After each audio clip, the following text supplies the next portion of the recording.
कचरा भरी ट्रक। एक आदमी ने सुबह के समय एयरपोर्ट जाने के लिए टैक्सी ली। टैक्सी ड्राइवर बहुत ही हंसमुख और विनम्र था। ड्राइवर ने उस आदमी का बड़े आदर के साथ स्वागत किया। जब आदमी बैठ गया तो ड्राइवर ने टैक्सी चलाना शुरू किया। वे लोग कुछ ही दूर गए होंगे कि उल्टी दिशा से एक काले रंग की कार में एक आदमी तेजी से आया। टैक्सी ड्राइवर ने अचानक ब्रेक मारा। दोनों गाड़ियां बाल बाल बच गईं। उल्टी दिशा से आ रहा होने के बावजूद और गलती उसी की होने के बावजूद काली कार वाले ने टैक्सी ड्राइवर को खूब गालियां दी।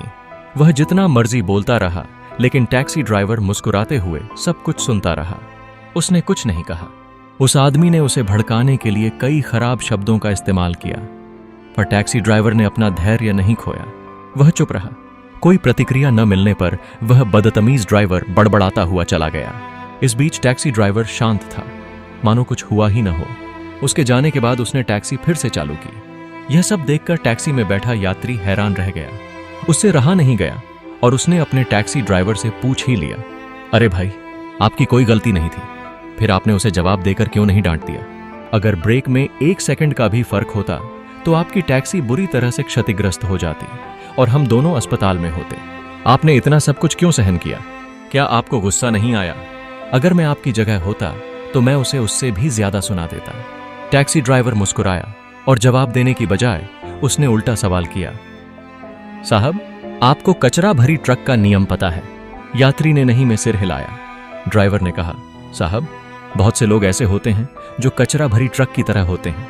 वे हमेशा निराशा, गुस्सा और नकारात्मकता से भरे रहते हैं। जब उनका कचरा हद से बढ़ जाता है तो वे उसे कहीं ना कहीं उंडेलने के लिए मौका ढूंढते हैं। वे चाहते हैं कि आप उनका कचरा लेने का पात्र बने। हम अनजाने में ही ऐसा पात्र बन जाते हैं। ऐसा क्यों होने देना चाहिए? इससे अच्छा है कि मुस्कुराते हुए उन्हें रास्ता दे दिया जाए। ज्यादातर होता यह है कि हम अनजाने में ही उनका यह कचरा अपने साथ ले लेते हैं और फिर घर में, दोस्तों के बीच या अपने काम की जगह पर वह कचरा उंडेलते रहते हैं। आखिरकार हम भी उनके जैसे बन जाते हैं साहब। ऐसे लोगों से बहस करके उनका गुस्सा और नकारात्मकता अपने ऊपर लेना कोई समझदारी की बात नहीं है। इसलिए ऐसे कचरा भरी ट्रक को दूर से ही रास्ता दे देना चाहिए। मेरी नज़र में शांतिपूर्वक जीने का यही सबसे अच्छा तरीका है। क्या कहते हैं साहब? इतनी अद्भुत बात एक साधारण व्यक्ति के मुंह से सुनकर यात्री स्तब्ध रह गया। उसने बस हामी में सिर हिलाया। जो लोग प्रेम से बोलें, उनके साथ प्रेम और सम्मान से व्यवहार करना चाहिए। जो लोग हमारे साथ बुरा व्यवहार करें, उनके लिए प्रार्थना करनी चाहिए। अगर आपको यह स्टोरी अच्छी लगी है तो कृपया लाइक, शेयर एंड सब्सक्राइब करें। Thank you.